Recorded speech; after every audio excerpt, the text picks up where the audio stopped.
Matur suwun.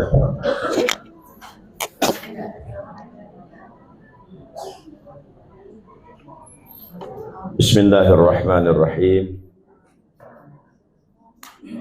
Assalamualaikum warahmatullahi wabarakatuh. Waalaikumsalam warahmatullahi wabarakatuh. Alhamdulillah alladzi anzalal Qur'an wa arsala rasulahu bil huda wa dinil haqq. Asyhadu an la ilaha illallah wahdahu la syarika lah. Iyyahu na'budun wa iyyahu nasta'in wa asyhadu anna Muhammadan abduhu wa rasuluhu al-mab'utsu rahmatan lil alamin. Allahumma salli wa sallim wa barik wa karim ala asrafil anbiya'i wal mursalin sayyidina wa maulana Muhammadin wa ala alihi wa azwajihi wa dhurriyyatihi wa qarabatihi wa ani sahabati rasulillahi ajma'in wa ba'dah. Yang saya muliakan para bunda, pimpinan majelis taklim yang hadir, wabil khusus majelis taklim Karisa yang diketuai oleh Bunda Nurul. Mudah-mudahan semua yang hadir disehatkan Allah Subhanahu wa Ta'ala, diberikan keberkahan, rezeki yang melimpah, keluarga yang bahagia, anak-anak yang soleh-solehah, hafidh-hafizah, dijauhkan dari bala dan musibah berkat Sayyiduna Muhammad sallallahu alaihi wasallam. Amin Allahumma. Alhamdulillah Bunda tadi nyampe Samarinda jam 4 subuh ya. Dari Pasir nyetir sendiri, jadi sempat istirahat juga, habis sholat subuh istirahat lah tadi. Dan ini udah rada fresh lah. Insya Allah mudah-mudahan ya perjalanan dakwah yang dilakukan oleh komunitas pendakwah keren menyambangi Indonesia. Kemarin 14 hari di Sumatera Selatan, ini 8 hari di Kalimantan Timur, tanggal 1 start mulai di Sulawesi Selatan sampai tanggal 15 ya. Ya niatnya satu tadi, kata Bunda Nurul dari tema ini, belajar mencintai sesama umat Nabi Muhammad. Saya tuh merasa ketika ditanya, kok Ustadz kuat banget sih jalan ke pelosok-pelosok, nyopir sendiri, ya ditemanin 1-2 orang, ya. Saya bilang begini, saya tuh merasa dosanya banyak banget gitu. Ibadah saya tuh nggak sempurna. Mungkin kalau bunda-bunda ibadahnya udah sangat sempurna banget ya. Tahajudnya bagus, mungkin duhanya bagus. Nah saya tuh merasa bahwa banyak bolongnya dari sisi ibadah, cuma ngerjain yang wajib-wajib sajalah ya. Sehingga saya katakan sama istri, sama anak-anak, sama keluarga, dengan apa nanti saya akan menjawab di hari kiamat kalau Allah bertanya, apa sih Raden yang udah kamu lakukan di dunia untuk Islam gitu. Saya bingung mau jawab apa. Nah jadi maka saya bentuk komunitas pendakwah keren, supaya saya bisa, ya paling tidak ketika Tuhan bertanya, kamu ngelakuin apa? Ada ya Allah, saya keliling-keliling kampung, keliling-keliling desa lah. 1-2 ayat saya sampaikan, 1-2 hadis saya sampaikan. Ya mudah-mudahan lelah ini bisa menjadi ladang pahala gitu ya. Mudah-mudahan lelah ini juga bagian daripada wujud saya pengen buktiin kalau saya tuh punya rasa cinta mungkin tidak sebesar cinta sahabat kepada Nabi atau tabi'in kepada Nabi, ulama kepada Nabi. Paling tidak ada setitik cinta di hati saya kepada Nabi ketika Nabi bertanya, kamu kan jadi umatku, apa yang telah kamu buktikan sebagai cintamu kepadaku? Maka saya punya jawaban dengan Nabi, jadi nggak bengong aja kalau ditanya gitu kan.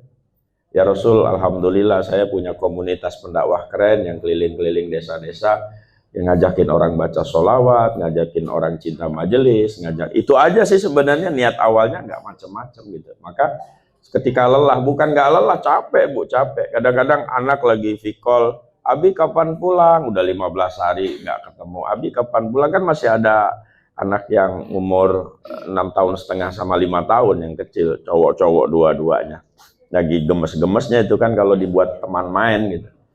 Saya bilang, Abi masih lama, kok lama sih? Ya nggak apa-apa. Saya bilang sama anak-anak, saat ini mungkin kita sering berpisah, tapi mudah-mudahan ini jalan yang akan menyatukan kita di hari kiamat dalam keberkahan gitu ya. Daripada nanti ngumpul-ngumpul terus di rumah, tapi di akhirat pisah-pisah kan, repot gitu kan. Nah, jadi itu aja alasannya ya, makanya ya capek juga harus kita singkirkan, lelah juga harus kita singkirkan, semuanya karena belajar cinta. Ya kayak ibunda lah, bunda kan nggak ada rasa capeknya ngurusin anak-anak di rumah. Jam 4 udah bangun, mandi, tahajud nyempet-nyempetin walau cuma 1 rakaat. Boleh nggak tahajud 1 rakaat? Boleh. Iya, namanya sholat witir. Kata Nabi, kalau kamu nggak sempat sholat tahajud, kamu sholat witir 1 rakaat saja, itu dihitung sholat tahajud semalam penuh. Masya Allah. Ayo, siapa yang di sini kalau sholat tahajudnya 1 rakaat? Iya, ya kalau memang sempat 2 tambah 1, bagus. Tapi kalau nggak sempat udah mepet, tinggal 5 menit lagi azan subuh, ya udah ambil wudhu, sholat witir 1 rakaat, maka dihitung sholat tahajud semalam penuh pahalanya. Subhanallah. Kalau begitu mulai besok 1 rakaat aja Ustaz. Nggak apa-apa. Ya, habis sholat subuh, ya suaminya masih wiritan atau anaknya barangkali belum bangun, bunda sudah masak, nyiapin baju kerja suami, anak-anak yang mau sekolah sarapannya udah dibuatin. Apa yang membuat bunda bisa sekuat dan sestrong itu? Love, sayang, cinta. Masya Allah, luar biasa ya. Terus anak-anak berangkat sekolah, apa bunda langsung istirahat? Kan enggak. Ya toh, bersihin rumah, ngumpulin baju kotor, sambil ditaruh di mesin cuci bundanya yang ngerajang sayur, atau barangkali belanja dulu dan bla bla bla bla. Jam 11, jam 12, hatinya udah kepikiran, otaknya udah kepikiran, ini gimana anak belum disiapin makannya dan segala macam. Oke, barangkali pun ada pembantu di rumah, tetap kita tuh yang akan mengarahkan pembantu. Mbak, mohon itu disiapin ya, anak-anak pada mau pulang. Nah, belum lagi kalau ada insiden, anak-anak sakit dan segala macam, subhanallah. Belum lagi kecemasan kalau suami di luar genit gitu kan. Ya kan nggak tahu, ya cemas wajar dong. Ya. Ibu tahu Ustadz Lukman Said yang misi Karisa. Sepanjang dia ikut safari dakwah saya dari Samboja sampai Pasir sampai tadi malam, tiap menit itu istrinya WhatsApp terus, kapan pulang, kapan pulang, kapan pulang. Saya bilang sama dia, itu tanda istrimu sayang, saya bilang, tanda istrimu cinta. Dia pengen memastikan kalau suaminya yang ganteng ini baik-baik saja gitu kan. Kalau Abi kenapa dia bilang nggak pernah ditelepon sama Umi katanya kan? Karena saya bilang saya selalu transfer sebelum dia nelpon gitu kan. Saya udah tahu jadwalnya gitu ya. Masya Allah, ya enggak lah, saya bilang ini experience, pengalaman aja. Dulu juga sama di awal-awal kita dakwah, kadang-kadang pengen ikut istri, wajar, perempuan pengen tahu kegiatan suaminya, aktivitas suaminya dan lain sebagainya, itu hal yang manusiawi banget gitu. Tapi juga pelan-pelan kita kasih pengertian gitu kan, bukannya karena apa-apa, lebih supaya kita lincah dalam bergerak. Kalau selalu dipantau, sampai ada Ustadz KPK di Surabaya itu nyebut istrinya CCTV gitu. Kemana aja nempel. Maaf Kiai, CCTV ikut nih, kita nggak bisa ngomong macam-macam, dia bilang. Lah emang kenapa, saya bilang, kalaupun ada dia nggak ada dia, memang kita nggak ngomong macam-macam kan gitu. Nah itulah bunda yang membuat para bunda kuat ya, karena bunda sayang sama suami, sayang sama anak. Kami para suami juga sama. Cuma bedanya mungkin para laki-laki itu nggak ekspresif ya, nggak eksposit gitu loh, maksudnya nggak menunjukkan kalau dia tuh sayang sama bunda tuh gregetnya luar biasa gitu ya. Wow, luar biasa bunda. Laki-laki tuh cemburunya 2 kali lipat sebenarnya dari perempuan. Ya, tinggi banget gitu. Cuma dia gengsi untuk menunjukkan rasa cemburunya gitu. Tapi pening kepalanya itu luar biasa. Ya karena dia sayang sama istrinya. Dia rela berangkat pagi, pulang pagi, di mana sumber rezeki dia datangin, biar jauh. Ya, coba lihat suami ada yang kerja di lepas pantai, baru 15 hari pulang. Ngapain coba dia jauh-jauh berpisah dari anak dan istri, berpisah dari lingkungan yang menyamankan dia? Karena dia cinta dan sayang sama bunda. Luar biasa tuh cinta ya. Jadi the power of love, kekuatan cinta itu dahsyat banget, dahsyat banget. Ya, kita sebagai orang tua ngerasa banget ya dengan anak-anak itu. Saya dulu mungkin pernah cerita. Jadi ada seorang anak datang nemuin saya, mungkin mewakili anak-anak yang lain. Ustadz, bisa nggak bantu doain ya, diruqyah lah. Ibu saya ini udah 3 bulan sakit di rumah sakit, dia bilang kan. Saya pikir minta sembuh atau apa keinginan anak-anaknya. Ternyata kami semua udah ikhlas banget Ustadz kalau ibu ini kembali ke Allah. Kenapa? Kami capek, lelah melihat ibu sakit, bukan capek ngurusin ya, maksudnya kasihan dengan ibu yang udah 3 bulan di opnam, nggak sembuh-sembuh gitu, nggak tega gitu. Nah sekarang saya balik pertanyaannya, kalau seandainya anak kita yang sakit, ada kita ngomong begitu? Nggak ada. Bahkan doa ibu, ya Allah kalau bisa ditukar nyawaku dengan nyawa anakku, biarlah anakku yang hidup. Kenapa? Ya supaya dia punya masa depan yang bagus, supaya dia punya masa depan yang indah, supaya dia punya masa depan yang luar biasa. Tapi coba ketika anak melihat ibunya, adakah anak berdoa, ya Allah tukarlah nyawaku dengan nyawa ibuku, ya supaya ibuku panjang umur, ibuku sehat, ibuku afiat, biarlah aku yang kembali kepadamu. Karena mungkin masih banyak cucu-cucu yang pengen kenal sama neneknya, mungkin ibuku bisa menyempurnakan ibadahnya. Hampir kita sebagai anak jarang begitu ya. Jadi betul kalau kasih ibu itu sepanjang zaman memang luar biasa. Ya akhirnya saya berdoa dengan Allah Ta'ala, ya saya bacakan Al-Quran, ya alhamdulillah ya, kembali dengan tenang di sisi Allah Subhanahu Wa Ta'ala. Nah, ibu-ibu yang dirahmati Allah Subhanahu Wa Ta'ala, cinta itu emang begitu, ya. Luar biasa, luar biasa. Ya. Saya kemarin di Samboja ngesut, ada bapak-bapak pagi-pagi jam 5 habis sholat subuh itu nyari ikan di laut Samboja. Kebetulan saya nginepnya di villa dekat Kaltim Park, itu ada villa dan depannya tuh pantai persis gitu. Pas lagi pasang pagi itu ada bapak-bapak udah ya mungkin 50 tahun lah merendamkan badannya. Saya sempat shoot juga, saya buat videonya. Ya merendamkan badannya di air laut jam 5 pagi. Ya saya tanya, Pak, kok kuat banget? Dia bilang kalau nggak begini nggak dapat duit, Ustadz, dia bilang. Nah anak-anak kita butuh duit, dia bilang, istri kita butuh uang belanja, semua harus kita biayai.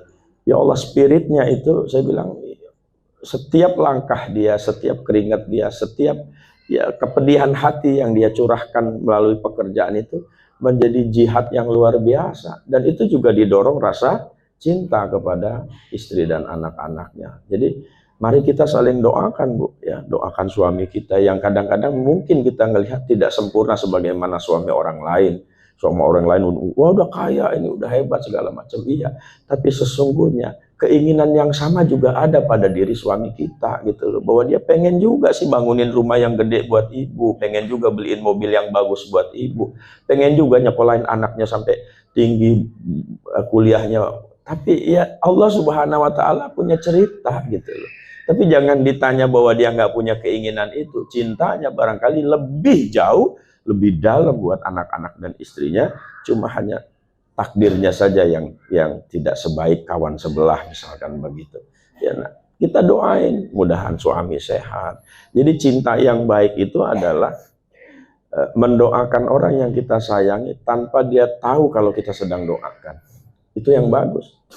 Ya kita ini kadang-kadang kan baru doa sekali udah pamer. Kamu ya jadi suami saya doain siang malam. Memang ada ibu doa siang malam. Ya. Nggak ngerti amat, saya udah doain kamu biar sukses segala macam. Siang malam pagi sore saya ngangkat tanganmu, padahal ibu doanya cuma seminggu sekali gitu. Itu juga kalau nggak diingetin ustadznya ikut amin doang kan. Ya Allah, doain, Masya Allah ya. Cinta itu mendoakan. Nah sama ketika ibu melihat tetangga, melihat kawan kanan kiri depan belakang yang mungkin belum sempurna sebagai tetangga, ya care, perhatian dan segala macam yang ya gini, kita tuh sering ngukur orang lain tuh seperti kita, sehingga kita berharap perlakuan orang ke kita itu sama sebagaimana kita memperlakukan orang lain gitu loh. Ya feedbacknya seperti itu harapan kita, tapi kadang-kadang kan tidak seperti itu jalan cerita hidup gitu loh. Kita udah baik, udah sering kasih dia kue, kasih dia sesuatu, tahu-tahu dia yang tukang ngomporin tetangga lain untuk musuhin kita, ya kan banyak begitu. Jangan ngelihat sebelah, jangan. No, lo kena lo gitu ya. Enggak. Lo di sini Masya Allah hatinya udah bersih-bersih semua ya. Ya, dengan orang yang semacam itu kita nggak boleh jealous ya. Nggak boleh kita juga jadi musuh. Ya, coba bayangkan ketika Nabi Muhammad Shallallahu Alaihi Wasallam dilempar di Taif. Masya Allah. Jadi Nabi itu ketika dakwah Bu di Mekah nggak keterima tuh, nggak diterima sama orang. Ya, nggak diterima di Mekah itu nggak diterima. Padahal kan kampungnya sendiri itu, paman-pamannya sendiri musuhin dia. Ya. Terus Nabi mencoba datang ke Taif. Taif itu, Bani Taif itu adalah sepupu-sepupunya Nabi semua. Jadi Bani Taif itu, satu Bani Taif itu adalah sepupunya Nabi. Ya bayangan Nabi Muhammad, ya mudahan aja lah kalau orang lain nggak bisa nerima, sepupu sendiri bisa nerima. Karena jalur sanatnya dari sama-sama Bani Hashim. Sampai di Taif, karena cerita tentang Nabi Muhammad yang bawa ajaran tanda kutip baru ini, gitu ya. Sudah sampai duluan, begitu nyampe kampung di Taif itu bukannya disambut malah dilempar sama batu, anak-anak kecil dikumpulin bawa kaleng kemudian ditabuh kayak ada orang gila diiringin, wah Muhammad Majnun, Muhammad Majnun. Pedih nggak Bu itu? Pedih banget Bu. Kita tuh dapat perintah dari Allah pengen ngajak orang baik, tapi yang kita ajak belum tentu mau gitu ya. Kita pengen jauh, kita berjalan berharap ya Allah mudahan dia mau mendengarkan dakwah kita. Orang kita cuma pengen ngajak dia masuk surga kok, pengen ngajak dia selamat dunia akhirat. Tapi sampai sana sepi apresiasi, dicuekin. Ya kalau kita masih mending lah sebatas itu ya. Tapi ini malah Nabi Muhammad diiringi oleh anak-anak dilempar sampai luka ya, kepalanya Nabi Muhammad Shallallahu Alaihi Wasallam. Sampai malaikat tuh gemes Bu, ya Allah gemes malaikat Jabal Taif itu gemes. Nemuin Sayyiduna Muhammad, ya Muhammad, gua ratain aja ini orang kampung, binasain aja, gua lempar nih gunung. Apa kata Nabi? Jangan, ya mungkin bapaknya nggak terima dakwahku, tapi dia akan punya anak, dia akan punya cucu. Siapa tahu anak cucunya akan menerima ajaran ini. Ya Allah, Bu, kita bisa nggak punya kesabaran itu? Nggak ada. Kalau kita udah benci sama mamanya, sampai anaknya kita pelototin juga.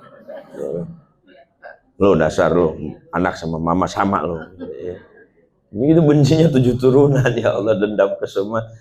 Ya Allah, ya Allah. Ya, kita doain mudahan ya Allah tetangga saya yang jahat ini semua dapat hidayah, bisa jadi baik. Karena banyak musuh nggak enak gitu ya. Banyak kawan tuh enak. Ya nggak Bu? Ibu punya 2 kawan, sama punya 100 kawan. Kalau ibu lagi kepepet mau ngutang, ya kira-kira yang punya kesempatan dapat utangan itu yang punya 100 kawan apa yang punya 2 kawan?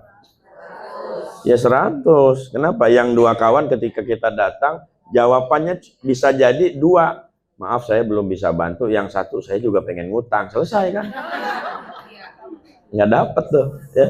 Tapi kalau 100 ya minimal ada 1 lah yang lega rezekinya gitu kan, minimal ada lah orangnya. Aduh Masya Allah, Insya Allah saya bantu, tapi nggak bisa penuh ya.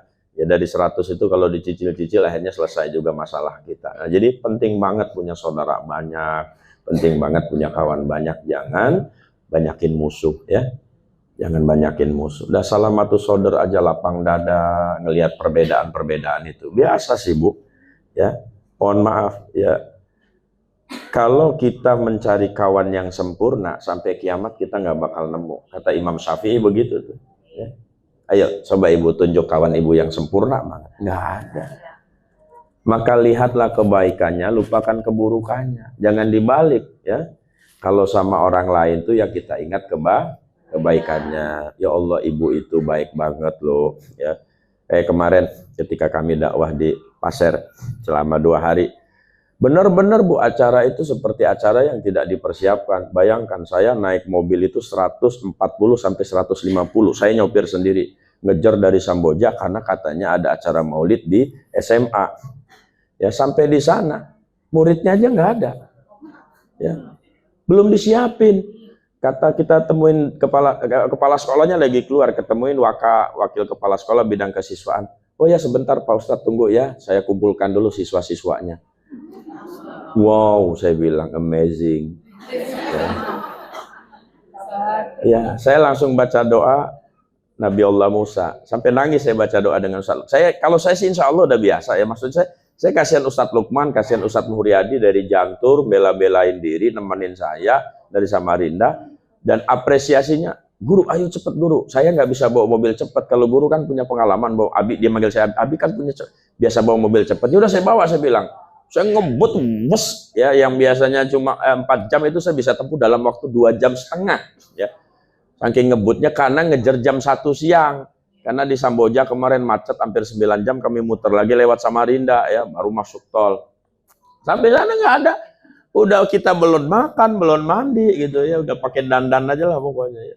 Sampai sana nggak ada apresiasi sama sekali, dingin banget, datar gitu. Siswa-siswanya juga begitu disiapin, juga nggak antusias pengen mendengarkan kajian, nggak antusias pengen mendengarkan ceramah gitu kan. Nah akhirnya apa? Akhirnya saya bilang sama Ustadz Luma, yuk kita baca Rabbi shrahli sadri. Ya Allah lapangkan dadaku. Apa maksudnya lapangkan dada? Ya memang kita minta harus dilapangkan dada gitu. Bahwa Nabi Musa itu kan dahsyat lagi Bu. Dakwah idhab ila fir'aun fa innahu tagha. Wahai Musa berangkatlah ke Fir'aun, dan sudah pasti kata Allah dia akan menolakmu. Jadi sudah diperintahkan Allah untuk dakwah, yang sudah dikasih tahu sama Allah dia pasti menolak gitu loh. Coba ibu disuruh ceramah sudah dikasih tahu, tapi orang sana nggak mau dengar kok Bu. Mau ibu datang? Ya. Bu ceramah Ustazah Nurul tuh datangin majelis taklim, tapi di sana nggak bakal didengerin orang Ustazah Nurul. Masih mau datang nggak kita? Ya nggak bakal mau kalau kita mah. Ya. Tuhan kurang kerjaan amat sih nyuruh. Tapi Nabi Musa pergi. Karena dia bukan sedang mencari pujian, sedang mencari popularitas, bukan sedang mencari apresiasi manusia. Dia sedang mencari apresiasi Allah. Dia sedang mencari cintanya Allah. Dia sedang ingin membuktikan bahwa dia hamba yang taat kepada Allah. Maka dia berdoa, Rabbi shrahli sadri, ya Allah lapangkan dadaku, seandainya dakwahku tidak diterima, bahkan seandainya dakwahku itu dicela, seandainya dakwahku ini dihina, lapangkan dadaku ya Allah. Maka saya ajarkan kepada Ustaz Lukman, yuk kita berdoa ini Rabbi shrahli sadri, dengan makna yang lebih dalam. Kita minta sabar, jangan sampai kita marah gitu loh, ya, jangan sampai kita benci, jangan sampai kita ngungkit-ngungkit, ya, udah jauh capek, ya. Ongkos sendiri sampai sini nggak ada orang lagi, dikibulin gitu ya. Nggak apa-apa, saya bilang nggak apa-apa ya. Masya Allah. Nah ini ujian yang luar biasa ya, ujian yang luar biasa, khususnya bagi kami para dai, para ustadz gitu. Tapi ya ala kulli halin, karena kita ada contoh yakni Nabi Muhammad Shallallahu Alaihi Wasallam dilempar di Taif tidak diterima. Saya bilang, kita mah cuma nggak ada orang, Nabi mah bukan nggak ada orang cuma lemparin batu. Coba kalau seandainya kita datang sampai sini mau ceramah dikeroyok anak 1 SMA, saya bilang, ya, obak belur gitu, bandingin sama Nabi nggak ada ujung-ujung kuku. Ya subhanallah. Apa yang membuat Nabi bisa mendoakan kebaikan sama Bani Taif? Apa yang bisa membuat Nabi tidak minta diratakan kepada malaikat Jabal? Dia cinta kepada manusia. Inna arsalnaka illa rahmatal lil alamin. Nabi kita Nabiur Rahman, Nabi yang penuh cinta, Nabi yang penuh kasih sayang. Nggak ada di hati Nabi itu rasa benci sedikit pun. Subhanallah. Kita pengen belajar bagaimana caranya nggak punya rasa benci. Ya Allah, berat banget ya. Ya, nggak ada gedek di hati itu berat. Makanya Imam Sufyan Ats-Tsauri rahimahullah taala, seorang tabi'in, menyuruh kita itu untuk islahun niat, memperbaiki niat setiap saat, setiap waktu. Ya kadang-kadang jebakan-jebakan, mohon maaf ya, bukan hanya ustadz yang kadang-kadang pengen ridho tepuk tangan. Ada ibu-ibu dandan, udah cakep ya, udah sebelum acara udah skincare dulu, udah make up, udah pakai eyeshadow, udah pakai bulu mata ya, macam-macam lah, udah dandan udah rapi. Harapannya dia pengen dibilang sederhana kali, cantik. Ya. Cuma itu kok yang diharapkan, nggak banyak ya, 5 huruf itu saja ya, cantik. Sampai di majelis satu pun nggak ada yang nyapa dia, nggak ada yang negor dia, nggak ada yang bilang dia cantik. Rasa sia-sia banget dia skincarean gitu. Orang ini itu kan muncul sering sama di hati, semua sama ya. Kita pakai jilbab bagus, baju bagus, nggak apa-apa, itu manusiawi kok. Ya, dalam perjalanan itu kita kadang-kadang bandingin baju kita sama baju kawan sebelah. Dia mah cuma 500, nih kita 2 juta. Ya, biasa itu mah biasa. Ya. Saya nggak mau nyebut merek ya, nanti jadi promo ya. Ada jilbab yang harganya 2 juta kok ya. Masya Allah, sekadar jilbab gitu ya. Lihat kawan, taplak meja kok dipakai jilbab sih gitu. Melihat kawannya majelis yang dinilai taplak meja dijadiin jilbab, mentang-mentang jilbab dia mahal. Ada yang begitu muncul karena memang khutuwati syaiton, bisikan setan di dalam hati kita ya. Maka kita harus baca istighfar, astagfirullahaladzim, salah niat ya Allah, saya pakai baju ini buat cari ridhomu ya Allah, saya pakai baju ini karena Nabi bilang innallaha jamal wa yuhibbul jamil, Allah itu indah, senang sama keindahan. Jadi kalau ibu berhias, kan ada doanya Nabi, Allahumma hasanta khalqi fahasin khuluqi, ya Allah engkau udah buat aku cantik, buat aku gagah, buat aku indah. Mudah-mudahan dengan semua itu akhlakku juga jadi ikutan indah gitu ya. Subhanallah, jadi niatnya terus hati kita ditata untuk Allah Subhanahu wa taala. Kenapa? Karena Nabi kita memang tidak pernah mengajarkan kebencian di dalam kepada umat. Jadi kalau ada umat Islam saling membenci itu lucu aja. Lucu aja. Ajaran siapa itu? Ajaran siapa, Bu? Saling membenci. Ajaran setan. Tuh tahu, tapi kenapa ibu masih suka benci? Aduh ya Allah, khilaf mah setahun sekali, tiap hari bukan khilaf, kebiasaan itu. Ya Rabbana ya ilahana. Nah ibu-ibu yang dirahmati Allah Subhanahu Wa Taala, jadi yang pertama ya yang bisa kita ambil esensi dari Nabi Muhammad Shallallahu Alaihi Wasallam bahwa memang cinta itu luar biasa. Ya, maka sampai Nabi sendiri menyebut qul bi fadlillahi wa bi rahmatihi fabidzalika falyafrahu, dan dengan karunia Allah dan rahmat Allah maka bergembiralah. Siapa yang dimaksud dengan karunia dan rahmat itu? Nabi Muhammad sallallahu alaihi wasallam ya. Jadi beruntung kita ini jadi umatnya Nabi Muhammad, Bu, Masya Allah. Jadi di hari kiamat nanti itu para umat-umat lain itu datangin nabinya, Nabi Adam, misalkan umatnya Nabi Adam, wahai Nabi Adam, kasih kami syafaat, kami banyak dosa, banyak salah. Kata Nabi Adam, saya tidak bisa memberi syafaat. Datang ke Nabi Muhammad. Semua umat-umat lain datang ke nabinya dan selalu disuruh ke Nabi Muhammad SAW. Lah kita umatnya, belum kita minta, Nabi udah ngasih syafaat. Saya cerita sedikit, ada kisah rentenir. Tahu rentenir, Bu? Siapa? Ada di sini hadir? Ada? Ya. Rentenir. Jadi ceritanya ada seorang anak muda yang ketemu dengan Ibnu Al-Mubarok. Ibnu Al-Mubarok itu adalah menantu dari Sa'id Ibnu Musayyab, ya, seorang ulama masyhur ahli hadis ya. Lagi berangkat haji. Nah, Ibnu Mubarok ini ulama sangat luar biasa.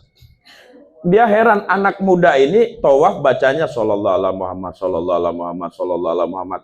Sa'i 7 itu bacanya sallallahu alaihi Muhammad, sallallahu alaihi Muhammad. Lempar jumroh sallallahu. Enggak ada baca lain kecuali salawat. Jadi panggil sama Ibnu Mubarok, ya gulam, ya syabab, ta'al. Udah. Wahai anak muda sini. Limaza katanya. Kenapa engkau cuma baca sholawat? Apa engkau nggak bisa doa-doa itu? Saya ulama, saya ajarin kalau memang kamu nggak bisa. Bukan begitu Tuhan, katanya. Saya hafal semua doa-doa itu. Lalu kenapa tidak kamu baca? Jadi ceritanya begini. Saya ini sebelum sampai ke Mekah ini, dia bilang berangkat itu dari rumah sama ayah saya. Nah, dan rombongan kampung berangkat itu. Zaman dulu kan nggak naik pesawat, Bu. Rombongan kan naik unta, jalan, ada yang jalan. Nah, ayah saya itu meninggal di tengah jalan, gitu ya. Begitu ayahnya meninggal, dia bilang sama orang-orang, udah kalian duluan aja lah, biar saya ngurusin jenazah ayah saya.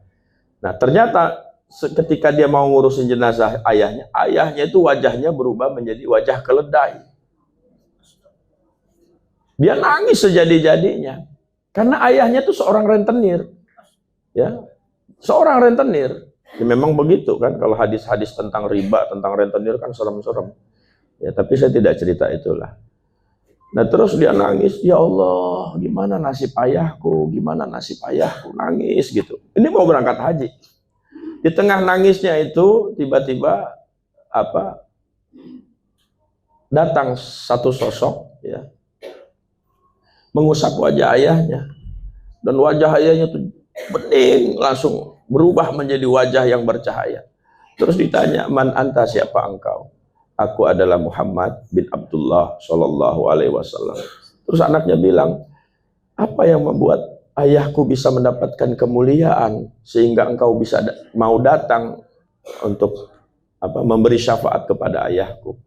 Kata Sayyiduna Muhammad Shallallahu Alaihi Wasallam, dosa ayahmu itu tidak bisa diampuni karena begitu banyak orang yang rusak kehidupannya gara-gara riba itu, karena rentenir itu.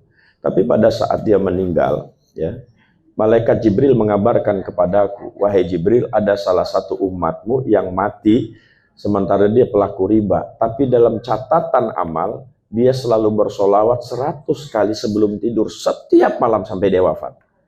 Ya.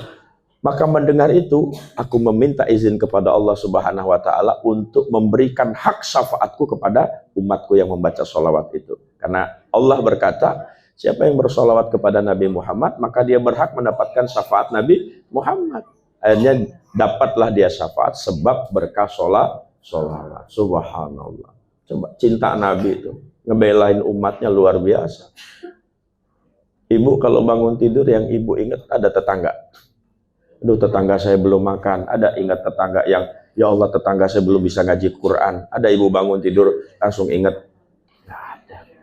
Rasulullah pada saat yauma yub'atsun, hari kebangkitan, kan manusia pertama yang dihidupkan Allah adalah Rasulullah Shallallahu Alaihi Wasallam. Selain itu belum dibangkitkan. Jadi setelah dihancurkan dunia dan langit 7 lapis bumi ini diacak-acak sama Allah Ta'ala dengan tiupan Israfil, itu Jibril yang dibangkitkan Allah. Bangun Jibril, terus Mikail, ya. Nah, ketika Jibril Mikail dibangkitkan, tugasnya adalah mencari Nabi Muhammad SAW. Hei Jibril, cari kekasihku Muhammad, di mana makamnya? Kata Jibril, nggak bisa ya Allah, ini dunia udah hancur-hancur begini, nggak ketemu lagi. Lihatin tandanya bahwa ada tanah yang bercahaya, yang cahayanya itu tidak ada bandingnya. Dilihat oleh Jibril, datanglah dia. Kemudian Jibril mengatakan, kum ya Muhammad, ya, kum ya Habibullah, bangunlah wahai kekasih Allah. Begitu Nabi bangun seperti orang bangun tidur, apa yang dia tanyakan dengan Jibril? Aina ummati ya Jibril, di mana umatku wahai Jibril? Ya Rabb. Cintanya Nabi itu sampai segitu, Bu. Hari kiamat udah hancur babak belur, begitu bangun yang dia tanya, aina ummati, di mana ibu-ibu pengajian itu?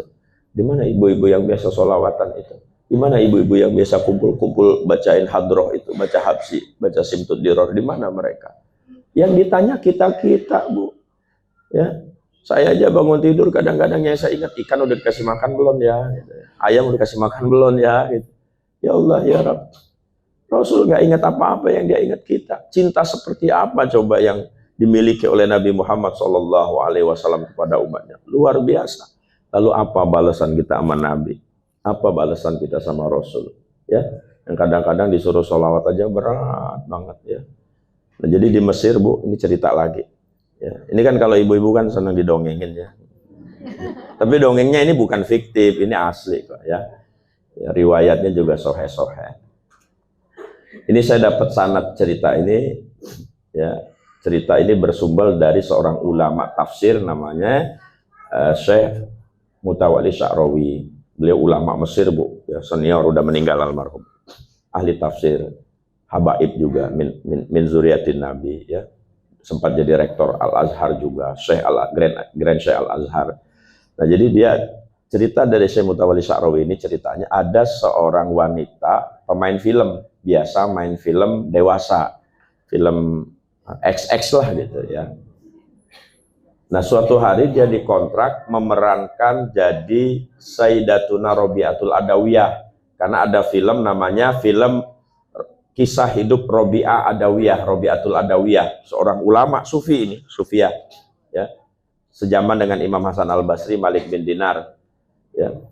Nah, terus dia dikontrak karena dia artis, ya mau aja dibayar, mau peran apa aja dibayar, asal dibayar dia mau itu kan.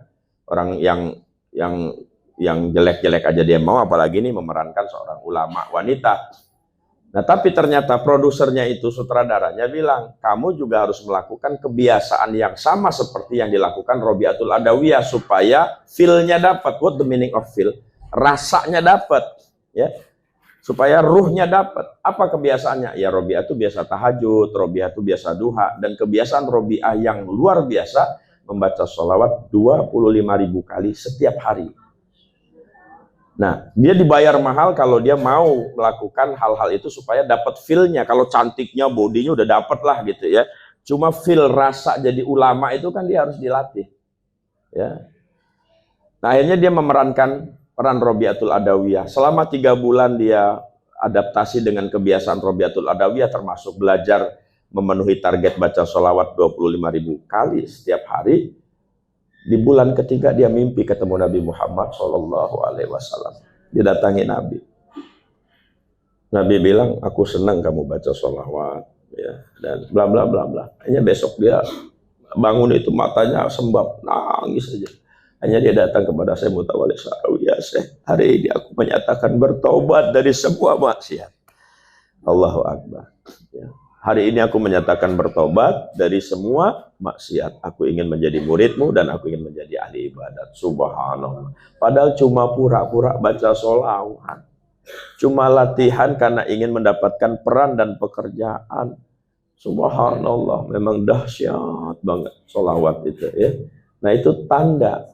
Ya, orang yang sering man ahabba syai'an aktsara min dzikrihi, siapa yang cinta sesuatu pasti dia akan banyak menyebut yang dia cintai. Ya. Ibu kalau cerita tentang laki-laki sering nyebut nama suami tetangga apa suami? Patut dicurigai kalau ibu ceritanya suami tetangga terus gitu. Jangan-jangan jatuh cintanya bukan nama suami sendiri nih. Ya. Itu loh bapak, itu loh bapak, itu loh. Suaminya gak pernah dibangga-banggain. Wah, jangan-jangan cintanya udah pindah ke bapak itu ya. Jadi man ahabba syai'an aktsara min dzikri. Sebab latihan sholawat, latihan jadi ulama, Allah hadirkan Rasulullah dalam mimpinya. Subhanallah, apa kata ulama?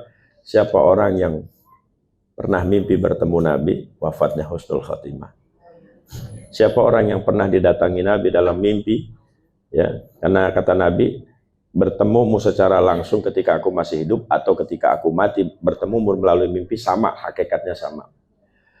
Maka tidak akan disiksa oleh malaikat mungkar dan nangkir. Bu, nggak disiksa sama malaikat mungkar nangkir, Bu. Masya Allah. Ya, karena Sayyidina Umar itu dalam riwayat pernah membentak malaikat mungkar dan nangkir. Pernah dengar ceritanya? Ya, jadi Sayyidina Ali ketika Umar meninggal itu dia ikut pengantar ke kuburan. Nah, Sayyidina Ali berdoa, ya Allah, berikan aku pengetahuan, maksudnya bukakan pandangan mataku apa yang sedang dilakukan Umar dengan malaikat mungkar dan nangkir, karena aku tahu Umar ini garang di dunia gitu kan, galak banget lah gitu ya. Nah, ternyata setelah semua orang pergi, Sayyidina Ali dilihatkan bagaimana ketika Sayyidina Umar didatangi oleh malaikat mungkar nangkir. Jadi malaikat, Assalamualaikum.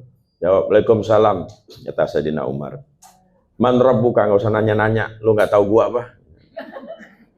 Ente belum tahu saya ya? Kata malaikat mungkar, emang ente siapa? Saya adalah Umar, sahabatnya Muhammad. Kalau kamu macam-macam saya laporin sama Muhammad. Kata malaikat mungkar nangkir, ya udahlah nggak jadi nanya. Hanya gara-gara bersahabat dengan Rasulullah, dia tidak mengandalkan amalnya. Kita tahu Umar amalnya luar biasa. Kita tahu sedekahnya Umar luar biasa, jihadnya Umar luar biasa.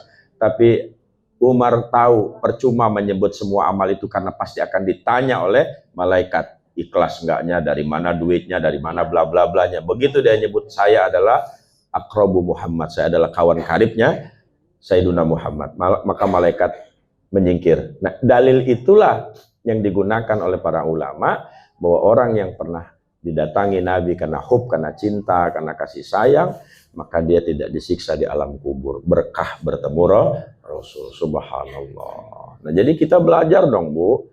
Bagaimana caranya Ustadz biar kami bisa mimpi ketemu Nabi? Enggak susah, enggak susah. Ya, mudah banget, enggak susah. Cintai Nabi di atas segalanya. Udah itu aja. Contoh, saya pengen banget punya mobil baru gitu ya, merek tertentu lah gitu misal. Tiap hari saya pikir-pikirkan, ya Allah gimana caranya. Tiap malam terganang-ganang, terkenang-kenang, terpikir-pikir ketika ngobrol sama orang, mobil itu berapa ya harganya. Ketika mobil itu lewat, jantung kita pengen ya Allah punya gitu ya. Kenapa? Karena kita sudah dikuasai oleh rasa rindu, pengen punya sesuatu.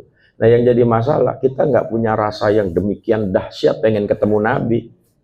Sehingga kalau kita baca sholawat, ya Nabi salam alaika, ya Rasul salam alaika, ya Habib salam alaika, salawatullah alaika. Ada rasa syukur, ada rasa rindu, ya Rasul, aku pengen banget bisa mimpi ketemu engkau. Ya Rasul, aku pengen banget bisa berjumpa dengan. Di hati kita tuh nggak ada rasa begitu. Kadang-kadang sambil sholawatan begitu, sambil cengenges ngeliat, suaramu itu jelek banget, nggak usah ikut. Ya. Macam-macam lah gitu. Mana ruhnya, ruh cinta kepada Nabi itu mana gitu loh ya. Nah, kadang ada yang lagi vokalis, gendangnya kemana, lagunya kemana, jadi rungsing gitu kan. Suara gendangnya nggak bagus banget sih. Mana syukur, rasa cinta kita baca sholawat itu kan karena cinta kepada Nabi, bukan karena pengen pamer tampil grup hadrohnya. Ayo kita lah sedang lomba nih. Bukan itu. Lomba-lomba diadakan itu untuk memancing supaya kita senang sholawatan. Jangan dibalik kita sholawatan supaya bisa tampil di hadroan. Ya, kebalik-balik dunia sekarang Pak ya. Jadi begitu ibu-ibu yang dirahmati Allah. Munculkan rasa cinta kepada Rasul. Maka Rasul akan datang. Subhanallah. Ya, subhanallah. Nah jadi saya pengen kaji sedikit nama Sayyiduna Muhammad. Arti nama Muhammad itu terpuji. Ya. Kenapa dia dinamakan terpuji? Karena Nabi itu nama aslinya Ahmad. Mim ba'dismuhu Ahmad. Apa arti Ahmad? Bu, apa arti Ahmad? Yang senang memuji. Jadi Ahmad itu orang, Ahmada itu orang yang senang muji. Muji Allah terus, subhanallah, alhamdulillah, wallah. Nabi itu nggak pernah berhenti dari zikir, muji Allah terus, hari-harinya muji Allah. Maka karena dia muji Allah, at-tahiyatul mubarakatuh sholawatu thayyibatulillah. Tiap saat Rasulullah memuji Allah, mengagungkan Allah, membesarkan Allah. Akhirnya Allah subhanahu wa ta'ala memberi dia kedudukan yang terpuji. Dia dipuji oleh Allah, makanya dinamakan Muhammad, orang yang dipuji oleh Allah subhanahu wa ta'ala. Orang yang dipuji oleh Allah subhanahu wa ta'ala. Kenapa? Karena lisannya senantiasa memuji, maka dia mendapatkan pujian. Sama, dia hidupan manusia kaidahnya begitu. Kalau orang senang mencaci, maka dia akan dapat cacian. Kalau orang senang memuji, maka dia dapat pujian. Orang menghormati orang lain, dia akan mendapatkan kehormatan. Orang yang biasa memuliakan orang lain, pasti dia dimuliakan. Orang yang sering berbagi, pasti rezekinya banyak. Karena Allah tidak mungkin tidak adil. Ya. Orang jahat dijahatin orang. Bener loh Bu. Orang jahat itu dijahatin orang. Pura-pura aja dia ada tim sesama tukang kompor ya. Bener Bu. Padahal yang tukang kawan-kawan tim dia itu juga sedang berusaha mencari keburukan dia untuk diburuk-burukan di tempat yang lain juga gitu loh. Ya, jadi jangan bangga Ibu kalau ada tim hore. Ya. Ibu sedang demek lagi nggak suka sama seseorang. Ibu cari partner, cari kawan. Saya benci banget deh sama ibu itu. Iya bener Bu, saya juga Bu. Dia begini. Ada loh kayak tim hore begitu ya. Nah sesungguhnya ibu itu sedang dalam posisi dicari-cari juga kesalahannya yang nanti dia akan ceritakan juga dengan orang lain. Ibu itu ternyata mulutnya nyenyes gitu ya. Masa semua orang diceritain, kita aja dipanggil, disuruh ikut-ikutan benci sama dia. Kan kita nggak pernah benci sama dia. Tapi di depan ibu tadi, dia termasuk orang yang ikut-ikutan benci. Biasa nggak begitu? Banyak. Ya, banyak. Ayo, jangan sampai terjebak dengan itu. Nah tadi syaratnya cinta. Rasulullah itu mencintai Allah, maka Allah mencintai dia. Nah sama, ketika kita mencintai Nabi, maka Nabi mencintai kita. Jadi ada seorang Arab Baduy datang nemuin Nabi. Ya Muhammad, aku ini orang dusun, nggak bisa berbuat amal yang banyak, nggak bisa ibadah yang bagus-bagus banget. Aku nggak punya juga harta buat disedekain. Aku juga kadang-kadang ketinggalan waktu untuk berjamaah bersama engkau. Bla bla bla, banyaklah kekurangannya. Kata Nabi, tapi aku cinta sama engkau ya Muhammad. Ya. Aku cinta banget, di hatiku ini nggak ada orang lain kecuali dirimu. Apa kata Rasulullah? Anta ma'aman ahbabta. Engkau bersama dengan yang engkau cintai. Subhanallah. Ya, jadi kalau cintanya dunia, maka nanti di akhirat kita akan bersama dengan dunia. Kalau cintanya maksiat, nanti di akhirat kita akan bersama dengan maksiat. Kalau kita cinta dosa, maka di akhirat nanti kita bersama dengan dosa. Kalau kita cinta Rasulullah SAW, maka kita bersama Rasul. Kalau kita cintakan orang tua, nanti kita akan bersama orang tua. Ya. Jadi kenapa rumah tangga berpisah di akhirat? Karena ternyata memang satu rumah tapi tidak saling mencinta. Ya. Hati-hati loh Bu, dari dunia aja udah kerasa. Kok saya macam berumah tangga ini kayak apa, mayat hidup ya. Kenapa? Gak ada ekspresi, gak ada keindahan, gak ada beauty-nya gitu. Ya, yang suaminya cuek, yang istrinya juga entah kemana. Suaminya sibuk mancing, istrinya sibuk fitness gitu ya. Suaminya kemana, istrinya jogging pagi-pagi, Masya Allah ya. Kalau mau jogging bareng, mau fitness bareng, mau mancing bareng, jadi kelihatan kemesraannya. Jangan centang perenang. Jadi satu rumah tapi tidak satu hati. Ya. Kejam itu Bu. Ya. Lebih kejam lagi, satu rumah ada dua hati. Pegel ya. Tiada mungkin. Ada kan lagunya dulu ya. Ya. Siapa Bu penyanyinya Bu? Lupa saya. Lagu ibu-ibu itu Maya. Tiada mungkin satu pondok ada dua cinta. Lebih pegel lagi tuh ya, Masya Allah. Nah ibu-ibu yang dirahmati Allah Subhanahu Wa Taala, jadi the power of love, cinta itu sangat luar biasa ya. Yang kedua, ciri orang mencintai tadi, aksara min dzikri, banyak menyebut yang dicintai ya. Yang ketiga, orang yang cinta sama Nabi pasti mengikuti apa yang dicintainya. Ya. Istri saya tuh bilang, kebiasaan kami kan berbeda. Saya orang Sumatera, istri saya orang Jawa. Habitnya beda, makanannya beda, semuanya beda ya. Kami kan orang Sumatera kalau ngomong kan keras. Macam berkelahi aja, padahal nggak berkelahi. Ibu kalau ketemu orang Palembang ngomong itu kayak berkelahi. Gitu orang Palembang kalau ngomong. Tapi nggak punya kebencian, memang begitu gayanya gitu ya. Nah, orang Jawa kan enggak, kalem banget, nyaris tak terdengar. Apa Dek? Anu Bang, apa? Mau 2-3 kali bro gitu. Biasa vibrasinya kan slow. Nah tapi karena kita punya rasa saling mencintai, dia menghargai apa yang menjadi kesukaan saya. Misalkan saya sukanya pindang, tempoyak, bekasem, ya pempek, ya itu makanan kesukaan saya ya. Dan itu masakan Palembang. Ya Banjar juga ada bekasem ya. Ya. Kalau kami papeda itu peda namanya ya, papedo, pedo.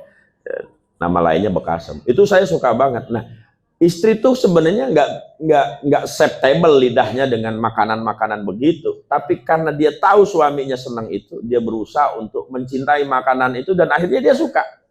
Nah saya ini termasuk orang yang nggak suka masakan manis-manis misalkan gitu kan. Ya Jawa kan gudeg misalkan atau apa lebih manis gitu, walaupun ada kadang-kadang sayur asem juga nggak asem ya, manis. Ini sayur asem atau sayur manis sih gitu.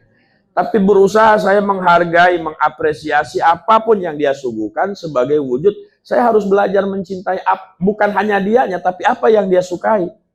Jadi kadang-kadang dia nanya, enak Bang? Oh enak, Masya Allah luar biasa, enak. Terlepas masalah hati kita gerundel atau apa, tapi ekspresi kita nggak boleh kita tunjukkan. Seperti itu lama-lama habit itu terbangun dan itulah akhirnya muncul saling menghargai. Nah jadi maksud saya, ketika kita mencintai sesuatu, kita pasti akan ngekor dengan yang kita cintai itu. Ya, ibu misalkan cinta sama pimpinan majelis taklimnya, cinta dalam arti positif ya.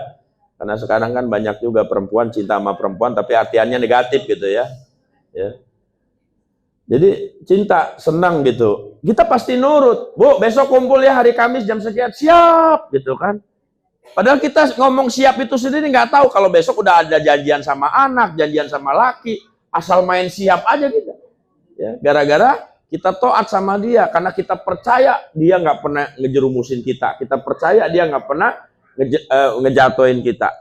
Baru ketika, ya Allah besok jam 4 saya ada janji sama cucu, apa yang kita jadi lakukan? Kita negosiasinya dengan cucu, bukan dengan dianya. Ya. Besok nenek ada pengajian, yang janji isuknya lagi lah. Pun maaf lah cucu, ya jangan marah Ikam, karena nenek ini penting, ada pengajian ini. Padahal sudah berjanji dulu lawan cucunya, tapi bisa batal gara-gara patuh lawan yang dia hormati, yang dia sayangi. Nah sama, ketika kita mencintai Nabi SAW, alat buktinya itu adalah mengikuti Nabi Muhammad. Nah, Muhammad itu namanya mim, ha, terus mim lagi, dal. Ini saya kasih tahu ya, rahasia dari nama Muhammad. Mim yang pertama namanya minnah. Minnah, mim pertama. Minnah itu artinya anugerah. Anugerah. Nabi Muhammad itu anugerah buat kita. Anugerah yang luar biasa. Nggak ada nikmat-nikmatnya kecuali jadi umat Nabi Muhammad. Maka bersyukur kita, ya Allah makasih udah jadi umat Nabi Muhammad. Ya, biar amal kita kadang-kadang nggak sempurna, biar kadang-kadang amal kita masih bolong-bolong, ada syafaat yang nampelin itu, Masya Allah. Kecuali kita berbuat musyrik lah, mungkin nggak bisa ditolong sama Nabi Muhammad. Selain itu, masih bisa ditolong sama Nabi Muhammad Sallallahu Alaihi Wasallam. Ada satu cerita lagi nih. Ya mudah-mudahan ibu bisa ceritakan ini ke cucu, ke anak gitu ya. Jadi Imam Malik bin Dinar, seorang tabi'in, itu sedang jalan ke kampung-kampung lain, lagi safar lah gitu. Tiba-tiba dia ngelihat seorang nenek-nenek sedang menggendong mayat. Dia heran. Loh, ada nenek-nenek menggendong mayat sendirian. Kok nggak ada tetangga kanan kiri yang nemenin si nenek? Padahal dia sedang menuju kuburan. Menggendong jenazah ini. Diikutin sama Malik bin Dinar. Sampai di kuburan, ya nenek itu bayar tukang gali kubur, dibayar sama nenek itu. Ternyata yang digendong itu adalah jenazah anaknya sendiri. Terus begitu dikubur, begitu tanah mau ditimbun ke ininya, ya Allah, aku ridho kepada anakku sebagaimana engkau janjikan, maka ridhoilah dia. Dikubur. Malik bin Dinar yang nguntit dari belakang heran, kenapa nenek ini ngomong begini? Ini ditanya setelah selesai ngubur, nek mohon maaf, ini ceritanya gimana sih? Kepo ya.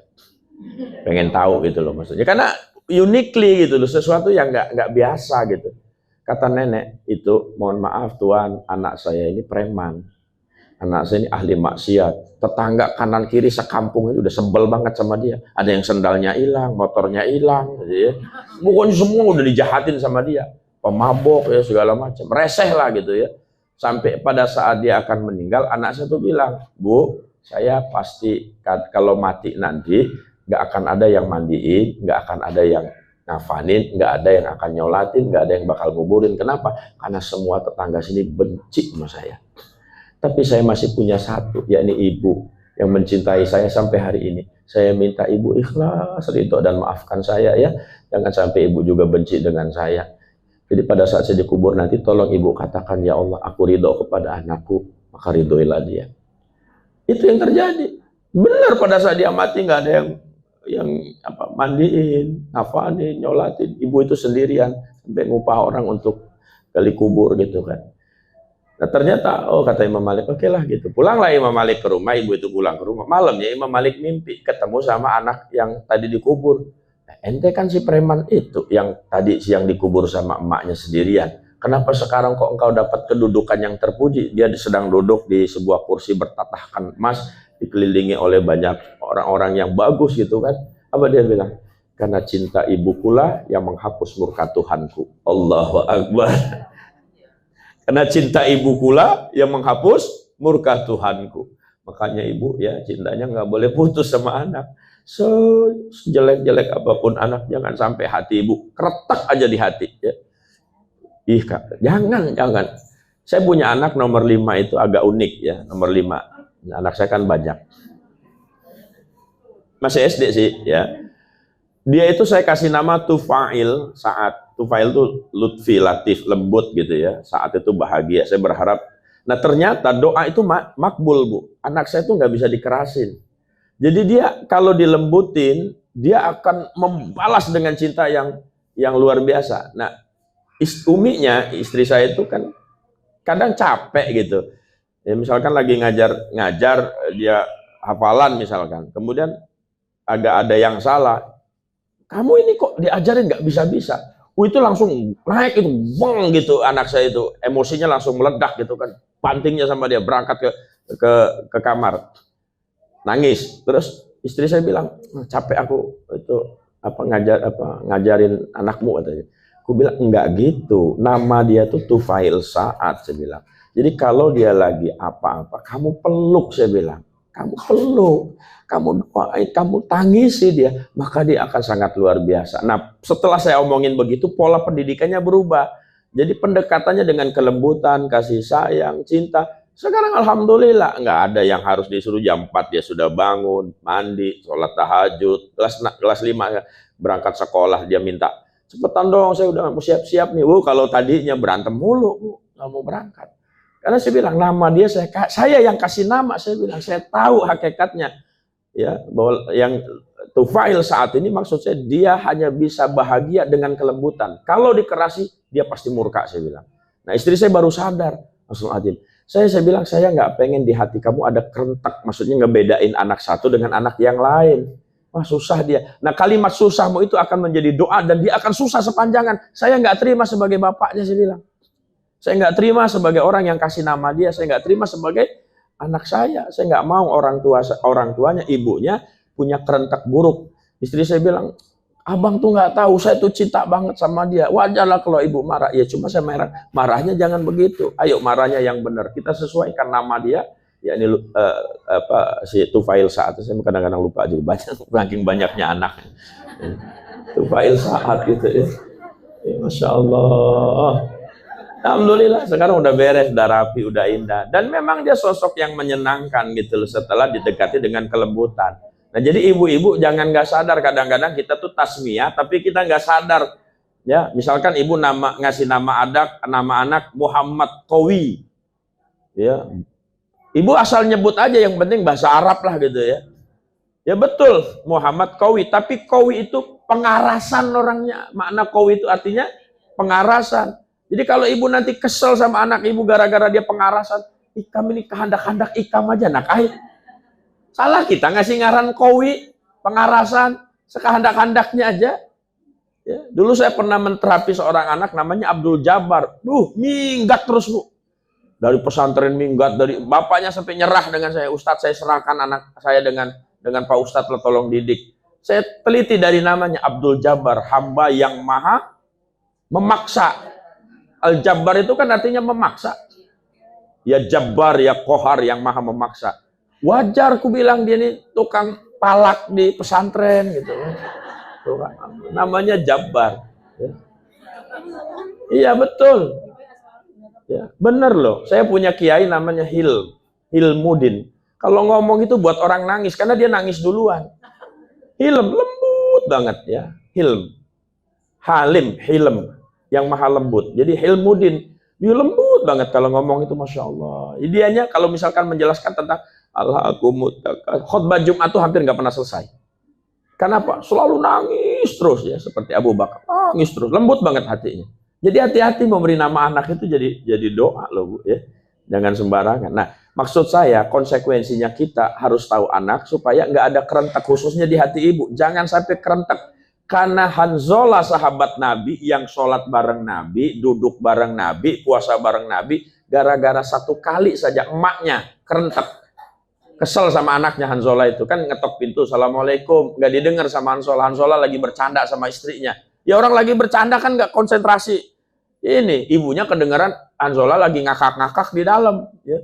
3 kali ngetok nggak dijawab, sakit banget hati ibunya. Ya Allah, saya melahirkannya nggak dijawab salamnya. Padahal Hanzalah bukannya nggak dengar nggak jawab, tapi karena lagi ya mungkin apalah gitu ya. Ibunya bilang, janganlah engkau matikan sebelum dapat fitnah ya Allah. Kerentak begitu, cuma sekali loh.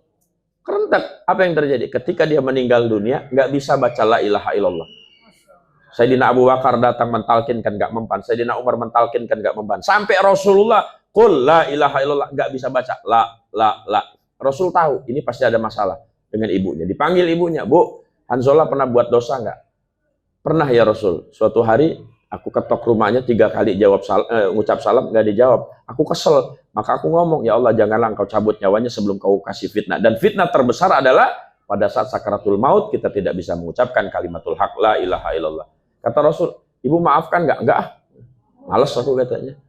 Ya udah kesel kata ibunya. Ya udah kata Rasulullah, Abu Bakar, Umar, ambil kayu kita bakar aja. Begitu mau dibakar nangis ibunya. Ya Rasul, walau bagaimanapun ya apa tego urip ora tego patine gitu ya. Aku tega mungkin waktu hidupnya, cuma waktu matinya nggak tega. Aku maafin lah. Begitu ibunya bilang aku maafin, langsung Hanzolanya bisa ngucap la ilaha. Nah bisa jadi kalau hidup anak-anak kita tuh susah banget, rezekinya sempit, rumah tangganya. Bisa jadi kita yang dulu sering nyumpahin dia. Kita kadang-kadang nggak sadar. Ibu kan kalau lagi marah kan suka kerasukan. Kerasukan apalah gitu ya. Keluar semua sumpah serapah. Ya, ternyata malaikat nyatetin amin, amin, amin, amin. Jadi semua tuh barang gitu ya. Nah makanya jangan sembarangan. Jangan sampai ada kerentak di hati ya sama anak itu. Kalaupun kesel apa doain. Nah jadi ciri orang yang jatuh cinta itu ittiba dengan yang dia cintai, mengikuti dengan apa yang dia cintai. Nah kalau kita cinta Nabi, kita harus ikuti apapun yang dilakuin Nabi. Ya, semuanya. Belajar walaupun tidak sesempurna Nabi, tapi kita belajar pelan. Insya Allah dengan niat ya Rasul, ya Allah, saya niatkan hidup saya belajar mengikuti Nabi. Man ahya sunnati faqad ahabani, man ahabani kana ma'ifil jannah. Siapa yang belajar mengikuti sunnahku, kata Nabi, dia cinta sama aku. Dan siapa yang cinta sama aku, kana ma'ifil jannah, maka dia bersamaku di dalam surga. Ya, mudah-mudahan alal kafir salatullah ala syafi salamullah bimuhyiddin khalisna minal balwa ya Allah. Semua salatullah ala toha rasulillah salatullah salamullah ala yasin habibillah ibadallah rijalallah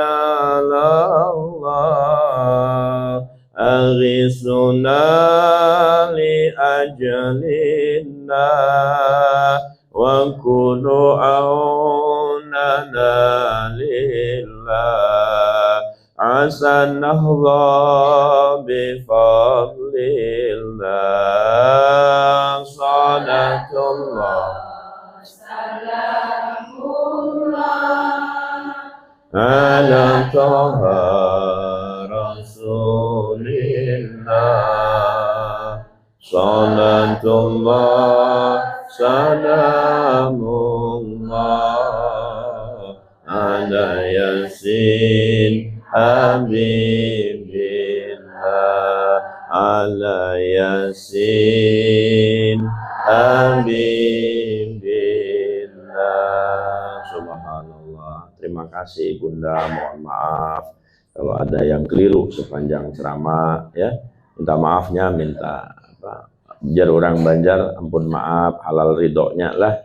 Mudahan kita saling ikhlas, saling menguatkan, saling menasehati. Makasih Bunda Nurul ya yang udah ngundang secara rutin ya. Alhamdulillah. Kata Bunda Nurul, Ustadz bang jauh Jaka Parak di setiap minggu ngisi kajian karisa. Jar kita kalau tiap minggu muntah juga ibu-ibu. Biar ketemu setahun sekali kan Bapak, himbungan kita lah. Insya Allah saling doa sesama umat Nabi Muhammad. Kalau saling cinta mencintai karena Allah, nanti kita dikumpulkan di surga ya Insya Allah. Amin Allahumma amin. Jadi jika ibu sudah duluan masuk surga, jangan lupa lawan kami. Ya Ustadz Raden kenapa di belakang panggili ya. Saat ada wadai sini. Oke lah, itulah. Makasih ya. Minta maaf lahir batin. Hadanallahu wa iyyakum ajmain. Wallahu muwaffiq ila aqwamit thoriq. Assalamualaikum warahmatullahi wabarakatuh. Bismillahirrahmanirrahim. Alhamdulillahirabbil alamin. Hamdan syakirin, hamdan na'imin, hamdan yuwafi ni'amahu wa yukafi mazidah. Ya Rabbana lakal hamdu kama yanbaghi li jalali wajhika wa li 'azimi sultanik. Allahumma shalli ala sayyidina Muhammad wa alihi washabihi ajmain. Allahumma ya Allah ya Rabb, jadikanlah hati kami penuh cinta, jadikanlah hati kami penuh rindu, jadikanlah ya Allah rasa kangen kami kepada Rasulullah sallallahu alaihi wasallam setiap saat, setiap waktu. Allahumma ya Allah ya Rabb, ya Allah ya Rabb, jauhkan di hati kami rasa benci, rasa dengki, rasa iri dengan sesama umat Nabi Muhammad ya Allah. Tanamkan di hati kami saling mengasihi, saling menasihati, saling berbagi ya Allah, saling mengingati, karena kami ingin selalu bersama dengan Nabi Muhammad dan umat-umat yang lain di dalam surgamu ya Allah. Allahumma ya Fattah ya Khairul Fatin, bukakanlah ya Allah keberkahan-keberkahan dari langit, keberkahan-keberkahan dari bumi, dari depan, belakang, samping, kanan, kiri ya Allah, dari seluruh arah ya Allah, yang keberkahan itu datang darimu ya Allah. Allahumma ya Allah ya Rabb, jadikanlah ya Allah rumah tangga kami rumah tangga yang Kau bahagiakan dengan iman, takwa dan kesolehan. Allahumma ya Allah, janganlah Kau biarkan kami mengemis rezeki kepada makhluk, cukupkanlah rezeki itu darimu semata ya Allah. Ya Allah ya Allah ya Rabbana, lunaskanlah hutang-hutang kami ya Allah, agar tidak menjadi beban di alam kubur nanti ya Allah, agar tidak menjadi hal yang menyangkutkan kami di akhirat nanti ya Allah. Allahumma ya Allah, jangan Kau wafatkan kami sebelum Kau lunaskan perkara-perkara kami dengan manusia. Allahumma ya Allah ya Rabb, jagalah anak keturunan kami ya Allah dengan penjagaanmu yang sempurna, jadikan mereka orang-orang yang soleh-soleha, jadikan mereka hafid-hafidh, jadikan mereka orang-orang takwa, jadikan mereka orang-orang baik, jadikan mereka orang-orang yang bermanfaat dunia akhirat. Allahumma ya Allah ya Rabb, cukupkanlah rezeki anak kami ya Allah, jangan mereka Engkau payahkan dengan perkara-perkara dunia ya Allah. Rabbana atmim lana nurana wa filan wa sabit aqdamana innaka ala kulli syai'in qadir. Allahumma ya Rabb, di antara kami ada yang sakit dan Engkau Maha Penyembuh, sembuhkanlah ya Syafi, ya Syafi, isfa'lana bisyifaik ya Allah, la yuqadiru saqama ya Allah, ya Allah, ya Allah, ya Allah. Di antara kami ada yang batinnya sedang susah, jiwanya sedang resah, dan Engkau yang menghadirkan sakinah, yang Engkau menghadirkan ketenangan, Engkau yang menghadirkan kebahagiaan. Hadirkan ya Allah di hati kami ketenangan, kebahagiaan, kedamaian ya Allah, agar jangan hidup kami penuh dengan keresahan setiap saat, setiap waktu.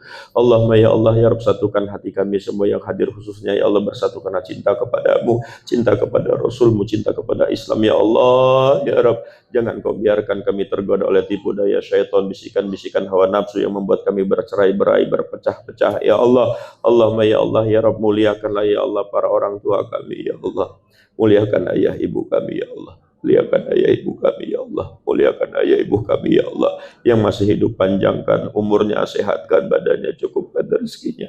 Yang telah wafat ya Allah, cahayai alam kuburnya ya Allah, terangi alam kuburnya ya Allah, rahmati, sayangi, cintai, tidurkan mereka sebagaimana tidurnya pengantin baru ya Allah. Jangan Kau biarkan mereka dalam siksa-siksa kubur yang begitu dahsyat.